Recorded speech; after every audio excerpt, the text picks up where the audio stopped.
Hey coders, welcome back. So this is our day 12 of a live assessment solving on LeetCode. So in the last session, I think we did this on-site interview and we solved like three questions. So today I'm going on again on this OA one. Let's see what questions are gonna come and we will try to solve it. Right. Let's start. So it says like it can have up to two questions and 1 hour to complete. You cannot pause the timer and so it's like to simulate your real time interview kind of thing. Let's start. Okay. So we have two questions. Now the first question is given integer n, return true if it is a power of 2, otherwise false. Um, so if you know some bit operations, then it is very easy to solve.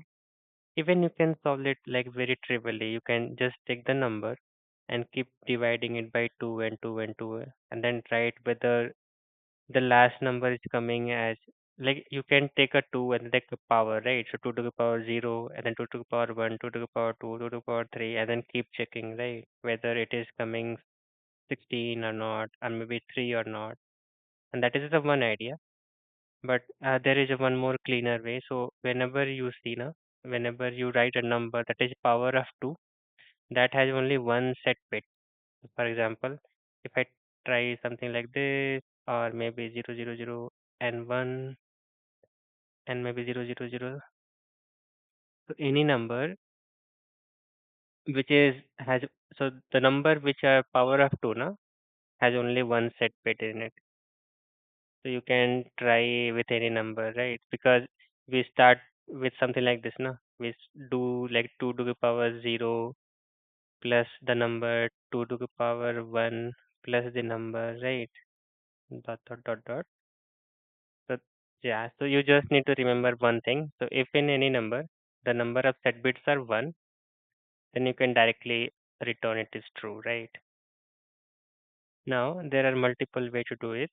Either you can iterate over each bit by bit and check whether the bit is set or not. Basically you can count, right? How many bits are set. So that is the one way. But more easier way is one bit trick, and this is algorithm. I don't exactly remember the name of the person who invented this, but so if you take a number a and you AND it with just the number a minus 1, so it basically removes the least significant bit from a number, right?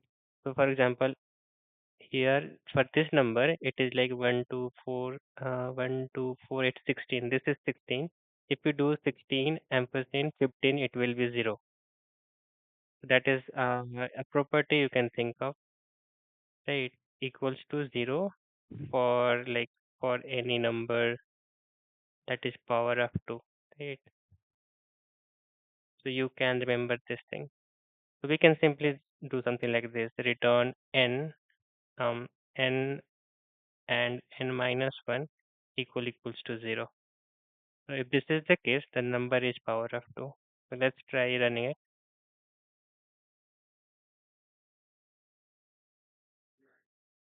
Okay, so I have to provide in parentheses uh, something like,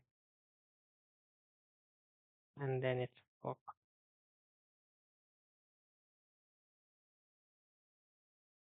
Yeah, so I'm getting true. Let's try submitting it. Okay, yeah. So for 0, we have to, this will be like a base case because 0 ampersand minus 1, it is not something we want, right? So just in case of 0, we have to do something like this. If n equals to 0, just return false, right? And for other number, this logic will work. Let's try again.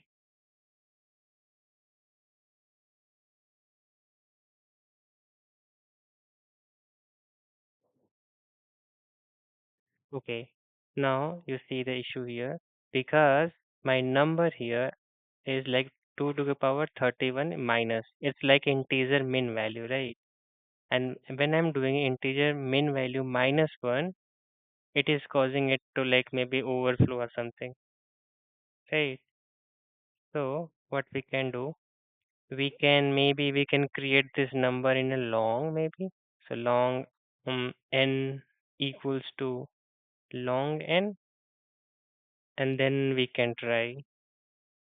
Right, so now even if it is like 2 to the power 31, so minus 2 to the power 31, it will not go like underflow. There will be no underflow because in currently what is happening for integer number, we are basically going underflow is there, right? Because we are doing n minus 1. So integer dot min value minus 1, it is not something we want.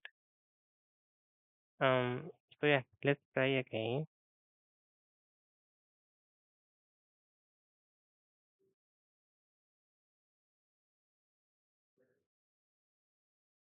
Oh, my bad. Okay, let me call it some other value. Uh, I'm just coming from office and my brain is kind of like it's not working, I believe. Okay. Yeah, so we are able to solve. Some silly mistakes are there. But yeah, sorry for that. But I hope you get the idea. You have to remember this thing, and of course, do focus on questions constraint. It's very important. So let's move to the question number two and try to solve it quickly. This one maybe. So given an array of nums, integer array, where num size is in the range of 1 to n, return an array of all the integers in the range 1 to n that do not appears in an array. Right. So here you see, let me copy this thing, paste it, and let me zoom out a bit. So here you see, ideally it should contain number like this: 1, 2, 3, 4, 5, 6, 7. Right. So 3 to 5 and 8. So ideally it should contain this, but here some numbers are like missing, I guess, no? In the range, return value of integer in the range that do not appear, right? So you see, one is there, yes, one is there, two is there, three is there, four is there, five is not there, five is here, but five is not here, right? And then six is here, and six is not here. So this is what we have to find.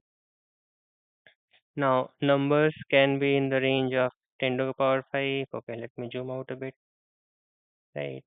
So for such type of questions, no, where you see an array and where numbers contain like 1 to n, so you have to do kind of like in place marking kind of stuff, right? Because it question says like if you have to solve it without extra space and linear time, right? And if you don't want it to use extra space, so you have to play with this array only, right? So there is algorithm for such type of question, right? Whenever you say an array contains a number from 1 to n, you just have to play and basically mark some number, negative, positive, or zero, right? And then try to find out. So what's the idea? The idea is, so whenever we see a number now, for example, this array size is like 8, right? 3 to 5, 3, 8, right? So if for any number which is greater than 8, it doesn't make sense because that is not we are looking for. We are only looking for the numbers which are in the range of 1 to n, right? So maybe we can mark those numbers as like um a very max value or maybe minus one or something. I'm not sure about it. We will figure this out. But yeah, we do mark those numbers. And for other number, na, for example, let's say here it is a 4, right? So we go and mark the fourth index number as a negative, just to make sure that that number is visited. So meaning the first number is 4, right? So I'm going in the fourth index. So this will be, so we will use zeroth bit index, right? So 0, 1, 2, and 3. So for the number 4, we're gonna mark the third index as a negative, something like this, right? And then whenever we see 3, we have to mark the second index. So like this. And we will keep doing it. And when then we can simply iterate and check which index is not marked, and that will be our answer. I hope this is clear. Let's try writing it. Um, Maybe then we can understand this much better. Um, Yeah, so the very first thing what we have to do for those numbers which are very big, maybe we can mark it with some dummy value. Maybe my dummy will be, let's say, n. No, not n, n plus 1, right? Just to make sure all the numbers are consistent and we can apply our logic. So we start with each number, and if nums of I is greater than n, um, simply do like nums of I equals to n plus 1. Why we did this? Just to make sure all the numbers which are very big and that are not under the constraint of our numbers, we can just ignore it, right? This is the first step. Now the second step, we're gonna again iterate. Um, yeah, and then if we see any number which is like n plus 1, we can continue. We don't need to check, right? Because those are not the numbers we want. Otherwise, what we're gonna do is we're gonna get the absolute value of that number, because that number might be already marked by some other number, right? So absolute is nums of I. So basically, some numbers are negative. We mark it as a positive and do nums of um, x minus 1 star equals to minus 1. Just to make that number is negative. That's what we discussed in the like previously, right? And what if this number was already marked by some other number? So we don't want it to mark it again. So we have to make sure nums of x minus 1 is greater than 0. Because if it is a negative, this means it is already been marked. So we don't have to mark it. Right. Now after this, we're gonna again iterate over each of the number, n I plus plus, and if nums of I uh, is less than n plus 1, because these are the bigger numbers, right? And nums of I is less than 0, sorry, greater than 0, this means these numbers are not marked. So we can just say answer dot add I plus 1, because we are using zeroth bit index. And let's return the answer. And let's also create the list for this answer. Right. Yeah, I think this is it. Um, let's see one more time. So for the numbers, for example, let's say we have a number like we have four. This is the ideal case for four size array, right? 1, 2, 3, 4 must be there. But let's say if this is like 300, or maybe this is like 500 to 2000. It doesn't make sense, right, to keep these ones. So just for simplicity, so that we can check, right? We are marking these numbers as like n plus 1, maybe like 5. So like this one is also we can mark 5, 5, and this is fine, right? And yeah, then we mark those numbers which are basically out of bound with n plus 1, and this is like n plus 1 continue. Otherwise, we are taking absolute value, um, and then we are taking this as a index, and since index is a zero based, we are marking it as a negative if it is a positive, right? And then again we are iterating and check whether the number is not equals to basically n plus 1, and it is still positive, means it is not in our list, right? um yeah, I think this is it. I don't think I need this condition. I can just check if any number is positive, that means that number is not in our list. Yeah, let's try compiling it, see any error.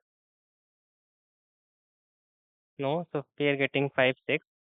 Let's run for 1, 1 also, and run this. Yes, we are getting 2. Let's try submitting it. Yeah. So Yeah, for this one, I think you should remember this thing. Like whenever you see number in like bounded ones, like n size array, and you have to play with a number which are from 1 to n, this is the algorithm. You have to mark it, you have to then negate it, and then check whether the number is negative or positive to get the answer. So yeah, pretty easy questions. This one I messed up. I don't know because I didn't consider this 2 to the power 31. So this is like very minimum value of the integer, and whenever we do minus from integer minimum value, it will give me something which we don't want, right? And just remember this one. So if you do a ampersand a minus one, basically, and with just a number below one, in a minus one, it will set to zero for all those numbers which are power of two. Basically, it remove the very set bit, right? And then the number becomes zero. So yeah, this is it. Thank you so much for watching. I hope you like it. Let's catch up in the next one. Thank you.